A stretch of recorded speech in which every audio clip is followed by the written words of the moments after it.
geriatri yang cukup sering dialami oleh para lansia. Ya, jadi tadi kita sudah bahas bahwa peningkatan usia harapan hidup akan menyebabkan peningkatan dari jumlah populasi lansia. Jadi kita ketahui di Indonesia sekarang sudah terjadi peningkatan usia harapan hidup. Dulu usia harapan hidup di Indonesia sekitar 60-an tahun, ya. Sekarang usia harapan hidup di Indonesia sekitar 70 tahun. Apa sih artinya harapan hidup? Jadi diharapkan penduduk Indonesia dapat hidup sampai rata-rata mencapai umur 70-an. Dulu cuma dibilang 60-an meninggal gitu orang Indonesia.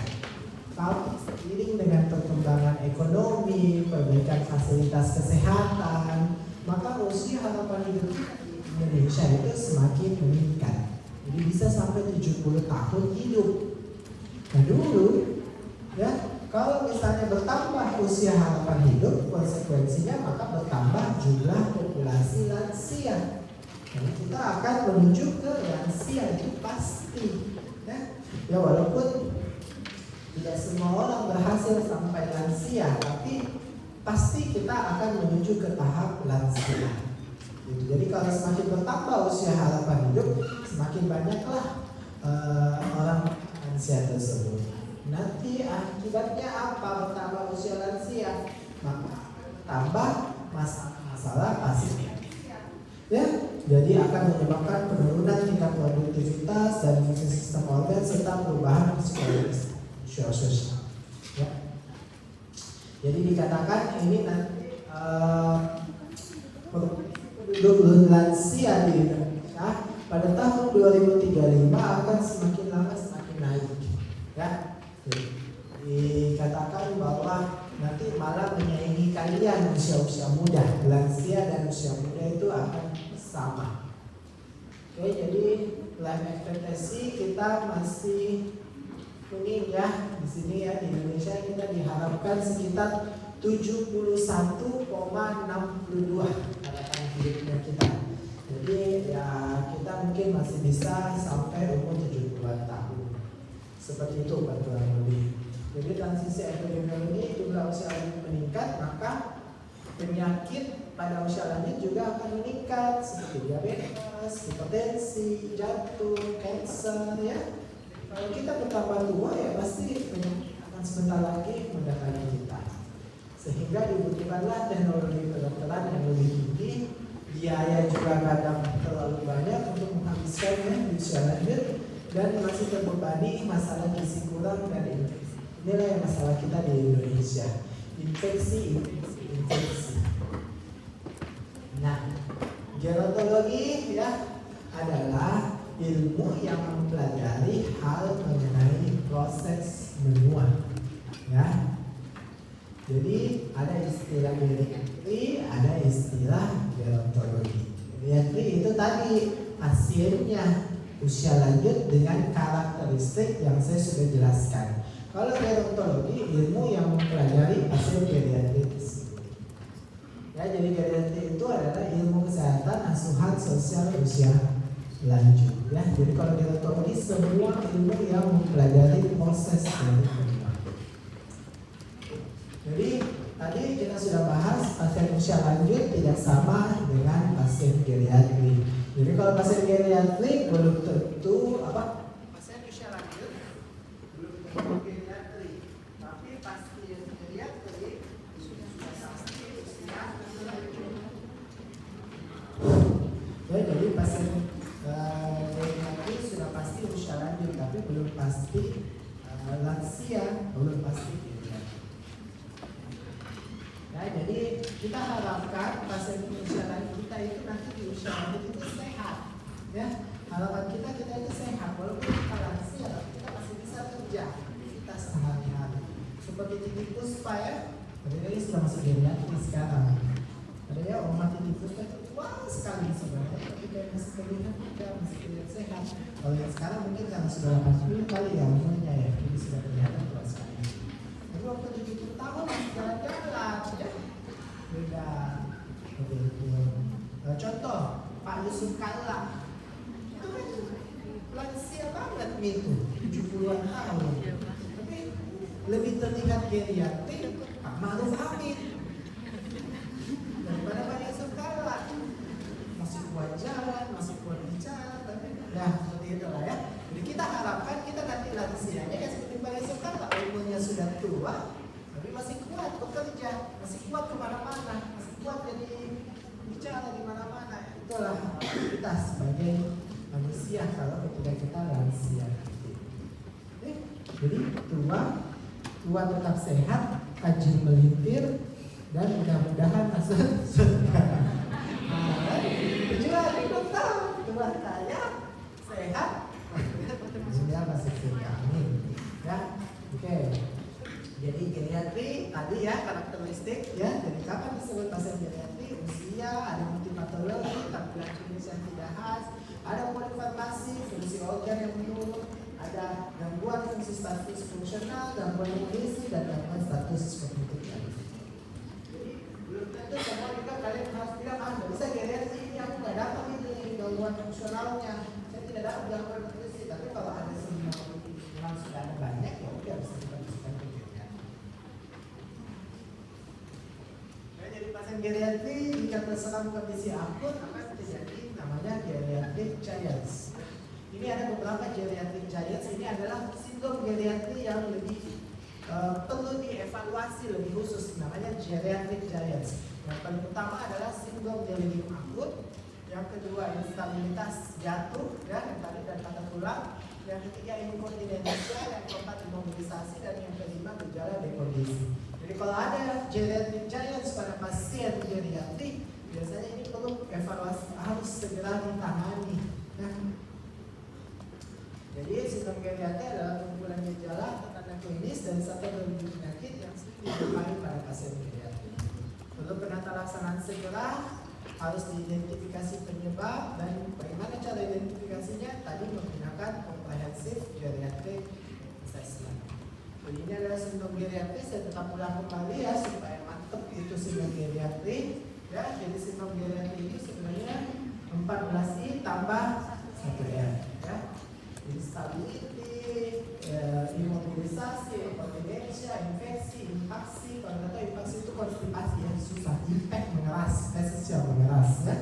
Kemudian impairment of hearing and vision, intellectual impairment, gangguan kognitif ya, isolation itu depresi. Jadi dia menarik diri dari masyarakat, makanya dia mengalami isolasi. Makanya dia disebut depresi. Jadi kayak misalnya ini dulu dong aktif sekali dong di masjid, sholat jamaah di masjid, sekarang dia tidak mau ke masjid. Nah dia berarti mengalami isolasi, depresi. Kemudian terjadi impunity ya. Impunity ini adalah kemiskinan. Tidak ada uangnya kok dong. Mau beli obat tidak ada waktu dong. Siunan mak. Jadi orang pensiun kan cuma cukup untuk beli makanan sehari-hari. Anak pak tidak ada kasih uang, boro-boro hidup juga susah. Nah itu namanya impunity. Iatrogenik ini adalah gangguan pada lansia yang akibat tindakan medis. Contohnya adalah polifarmasi. Ya, polifarmasi itu bisa kita masukkan ke iatrogenik. Ya. Nah, polifarmasi kadang dibutuhkan, kadang tidak perlu. Kalau yang dibutuhkan ya kita berikan. Tapi kalau memang tidak perlu, jangan terlalu gampang memberikan obat pada lansia. Yang kedua apalagi iatrogenik, biasanya karena dokternya terlalu cepat tidak bisa kencing, dokternya ribet urusan anunya, langsung aja pasang kateter. Pasang kateter, habis itu susah, infeksi betul, infeksi saluran kemih, habis itu retensi urin, mau dilepas kateternya tidak bisa, jadi mengalami inkontinensia urin, jadi atau malah retensi urin, tidak bisa kencing kalau tidak pasang kateter, akhirnya ribet lepas kateternya. Jadi jangan terlalu gampang pasang kateter pada lansia. Itu selalu. Bahkan itu biasa tuh dokter jaga, dok saya pasangkan kateter ya dok, tapi tidak ada ini dok, agak susah kencing dok, atau tidak mau bola-balik dia kamar mandi, dok, cepat pasang kateter. Nah, ya, jangan terlalu cepat pada lansia, beda itu lansia. Itu defisiensi ya, jadi tadi gampang terjadi infeksi karena imunodeficiency, kemudian inanisi, gangguan asupan nutrisi, impotensi ya, tahu sendiri ya lansia ya. Sudah impotensi biasanya susah ereksi yang laki-laki, yang salah, biasanya masih ada loh keluhan, dok, nggak bisa kak dok, baru untuk 60-70 tahun masih bertanya seperti itu, padahal masih tahu. Ya, jadi tapi sudah mengalami ini masalah. Ada pasien saya menikah lagi di umur 70 tahun, minta, bilang dok mau kawin dok, sama tuh ada obat dok untuk bantuan. Oke, masih harus dokter itu masih harus berusaha melihat perlu atau tidaknya pasien ya, obat apa yang bisa kita kasih, obat apa yang bisa kita prioritaskan seperti itu. Kemudian insomnia tadi saya bilang sulit tidur, dan yang terakhir adalah flare.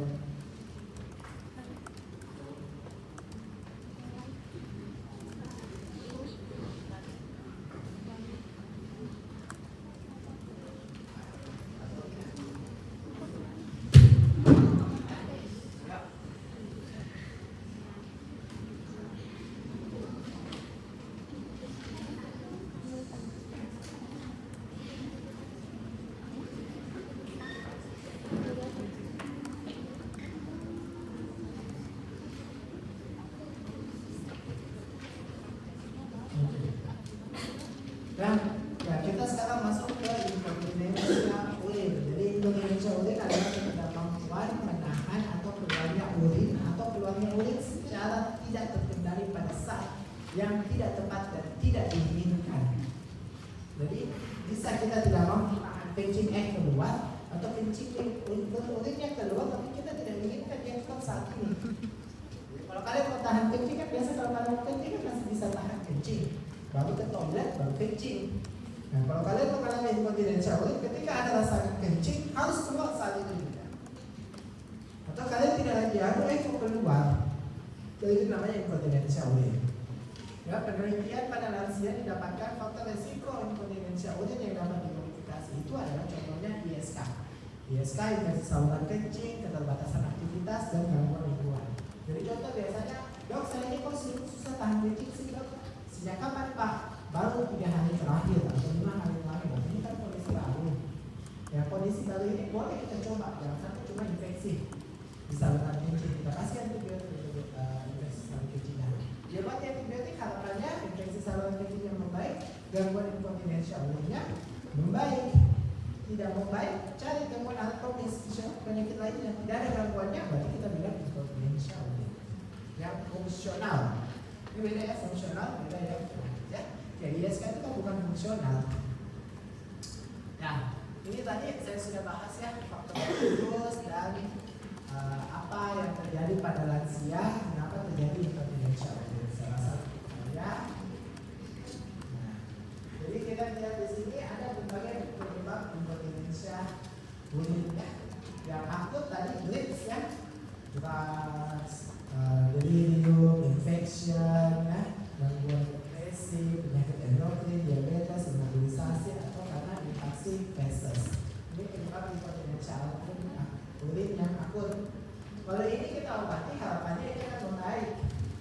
Nah, cuma yang masalah biasanya yang persisten, jadi menetap inkontinensia urinnya. Tidak ada gejala yang begini, tapi akhirnya menetap. Jadi dia akan selalu mengalami inkontinensia urin yang tipe menetap. Ada tipe stres, overflow, urgensi, fungsional, dan campuran. Nah, kompetensi kalian sebenarnya di sini adalah mengidentifikasi dia stres, overflow, urgensi, fungsional, atau campuran tersebut ya.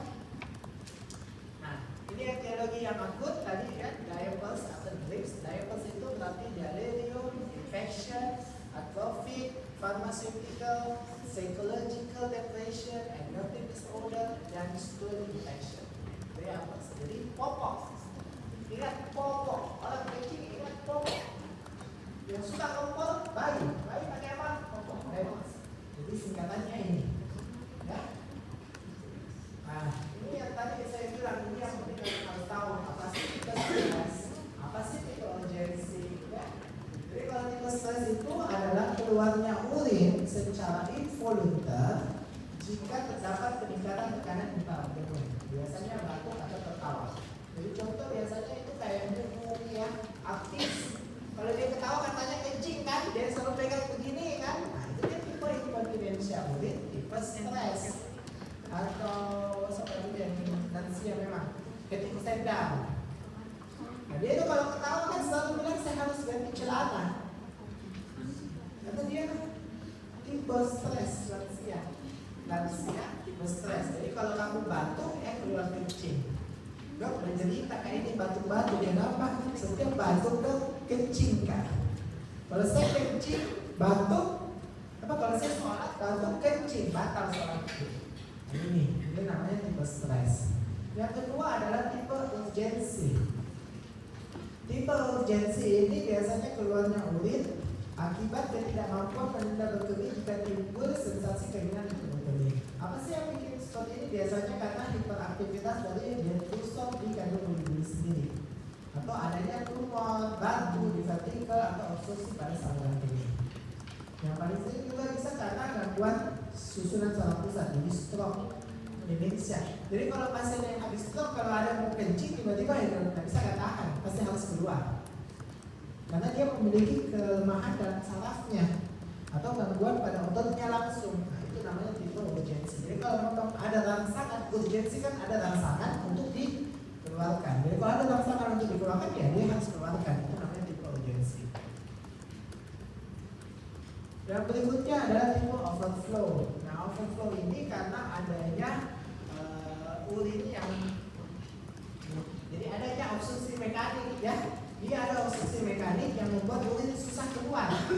Akibatnya akan ada retensi. Nah, retensi ini lama-kelamaan akan banyak.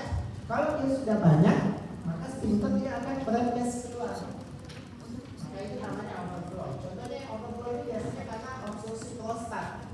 Jadi kalau pasien BPH biasanya kan kalau kecil sedikit-sedikit. Ya, tapi lama-kelamaan yang di dalam itu banyak. Residunya yang banyak. Nanti residu yang semakin banyak itu dia yang akan merempes lagi keluar. Karena ada pintunya tak terlalu kuat menahan. Kalau orang lansia, dari pintu yang tidak kuat menahan, merempeslah itu air yang terlalu banyak dibuli-buli untuk keluar. Itu namanya tipe overflow. Ya, akibat overdistensi yang berada pada retensi urin sehingga akan mengisikan kemih dan akan terjadi keluar sendiri.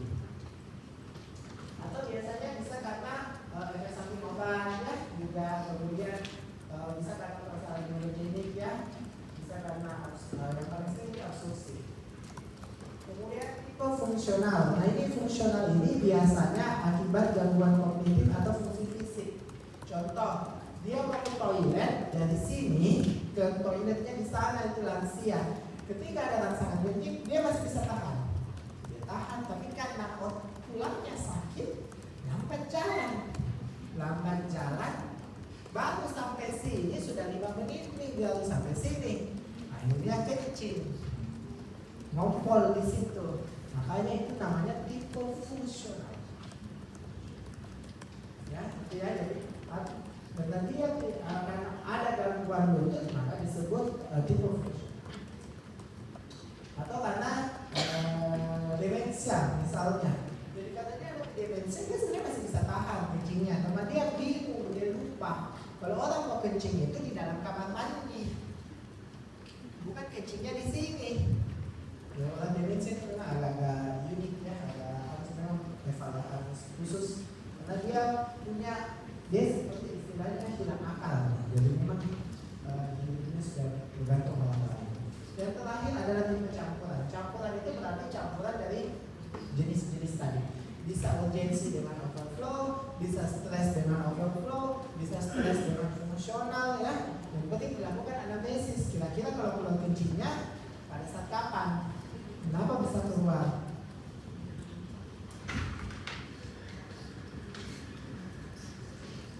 Nah, ini adalah intervensi yang bisa dilakukan kalau misalnya didapatkan tipe-tipe ini ya. Nah, kalau kalian itu kan dokter umum itu biasanya paling cuma edukasi ya, edukasi.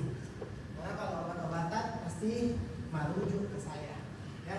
Jadi edukasinya yang pertama bisa intervensi perilaku yang tergantung pasien ya. Jadi ini kalau ini dilakukan biasanya pada pasien yang masih sadar ya. Kalau pasiennya sadar, dia masih bisa ada motivasi, fungsi kognitifnya masih baik, kita ajarkan kontraksi dan relaksasi otot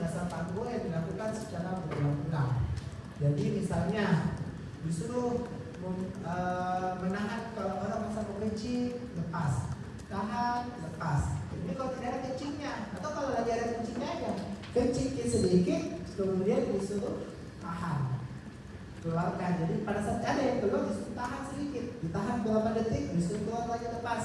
Jangan dikeluarkan lagi semua, itu menahan lagi, disuruh lepas, itu berulang-ulang. Ya, supaya diharapkan dia bisa bagus. Kemudian latihan otot dasar panggul seperti senam Kegel. Jadi senam Kegel itu ya banyak di YouTube bagaimana cara melakukannya. Untuk calon suami istri dianjurkan, untuk lansia dianjurkan. Ya, kalau yang disfungsi ereksi atau yang ejakulasi dini biasanya kita suruh senam Kegel. Ya, kemudian ada namanya bladder training dan bladder training ya. Kalau bladder training itu dikasih waktu ya, pokoknya setiap 2 jam di kamar mandi. Ada rasa kencing, tidak ada rasa kencing, setiap 2 jam ke kamar mandi. Begitu kan biasa kalau kalian anak-anak itu ya, jadi kalau ada anak kecil biasanya 2 jam kalau ke kamar mandi kencing, kalau lagi berusaha dilepaskan namanya kayak apa, pampersnya. Kalau bladder training dia memperpendek atau memperpanjang interval waktu betul. Jadi itu biasanya kita buat catatannya. Ada namanya catatan harian kencing. Jadi bukan cuma catatan harian boy. Atau buku catatan harian kalian. Itu kan memang jadwal kencing. Kalau jadwal misalnya dia biasanya kalau kita lihat jadwal kencingnya misalnya jam 1, jam 3, jam 5 begitu. Maka nanti jam 1, nanti jam 3 kita mundurkan ke jam 6. Jam 6 sudah ke toilet ya. Bukan kita lagi ke toilet di jam 6. Buang semua apa yang dia rasa. Kan biasanya itu lansia baru kamar mandi kalau ada dirasakan kencing, dia tidak kita latih, kita atur jadwalnya. Kemudian contoh intervensi perilaku untuk inkontinensia urin, ini yang tergantung ya. Jadi dia istilahnya tergantung perawat, tergantung caregiver lansia. Ya, jadi lansianya yang misalnya pakai kateter kah atau demensia, pokoknya yang ada penjaganya. Dilakukan schedule toileting, pergi ke toilet tapi bukan waktu tertentu ya. Jadi dimasukkan ke kamar mandi, ditutupi dan lain-lain. Kalau habit training, jadwal pergi ke toilet berdasarkan pola kebiasaan, itu juga dilihat ya catatan waktu, catatan berperginya. Kemudian ada prompt voiding, menawarkan untuk berpergi setiap 2 jam sepanjang siang. Ya. Intinya adalah kita latih dia kencing, kita atur waktunya dan lain-lain. Ini untuk apa ya? Nah, sudah nih. Selesai nih kuliahku. Jadi intinya dari inkontinensia urin, kalian tahu apa itu inkontinensia urin, apa penyebabnya terjadi inkontinensia urin pada lansia, dan yang paling penting adalah mengidentifikasi tipe inkontinensia urin tersebut. Soal obat-obatan kalian tidak perlu, karena kalau soal obat-obatan itu adalah dari saya. Ya, karena kalau untuk inkontinensia urin memang agak ribet penata laksanaannya. Impotensinya cukup sampai diagnosis kemudian dirujuk. Edukasi bisa kayak tadi ya, kalian kasih edukasi sambil kita melakukan rujukan. Ya, mungkin ada yang mau ditanya kurang jelas.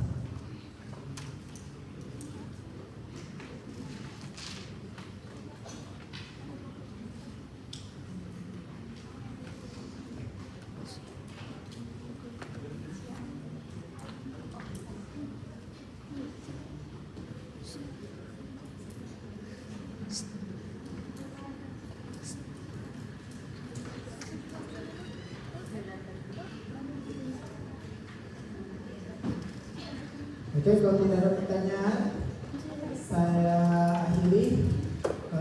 Mungkin nanti ketuanya konfirmasi aja ke Dr. Ihsan ya. Kan tadi beliau nggak masuk, tidak di jawabannya. Sudah ada dok, mau masuk jam 2. Oh, masuk jam 2. Tadi memang tidak menjawab, kita sudah jam 9.